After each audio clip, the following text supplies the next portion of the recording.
Sometimes we have to ask ourselves, what's using my life?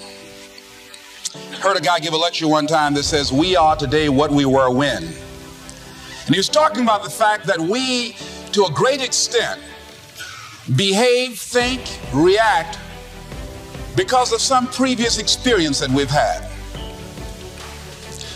One of the things that we know about life is that it is always changing. Sometimes you're up, sometimes you're down.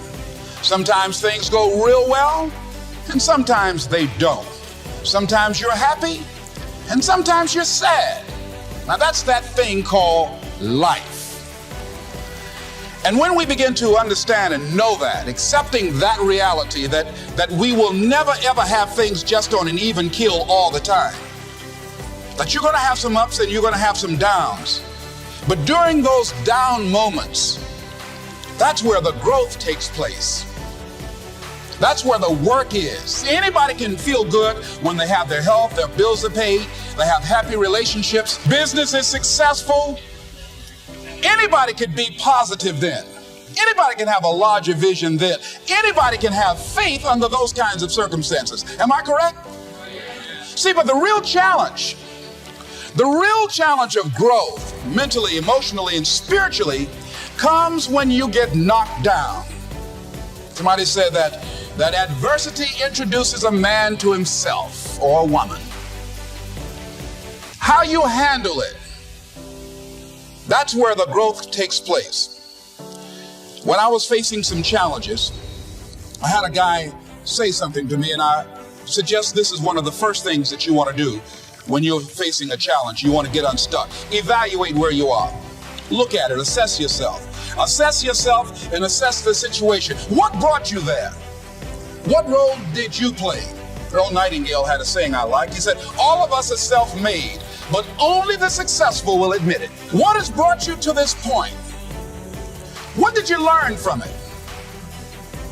Are you learning anything, or are you doing it over and over and over again? Somebody said that insanity is doing the same thing in the same way, expecting a different outcome. Are you going through it, or are you growing through it? Are you bigger and better because of it? Because it's not going to leave you until you grow through it. I was going through a major challenge in my life that was wearing me out, that was using me. Well, you see, your mind is, you know, when you go into a service station to get gas, you don't go in there and just start pumping. When you push the lever up, it clears the previous bill. By the same token, if you want to begin to move, you got to clear your mind of all the unnecessary luggage and baggage that's weighing us down. I couldn't move, I couldn't think about what am I going to do to get out of this situation, because I was so concerned about what happened and what he did to me and how bad it was.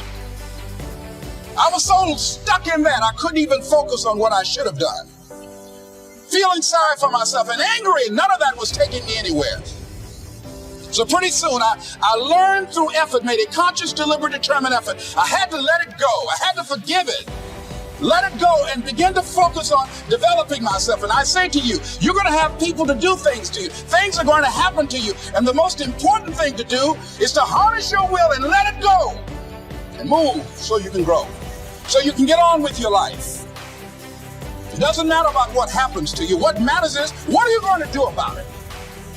All of us have experienced some tragedy, and if we haven't, we will. And you can either let it destroy your life, or you can build upon it.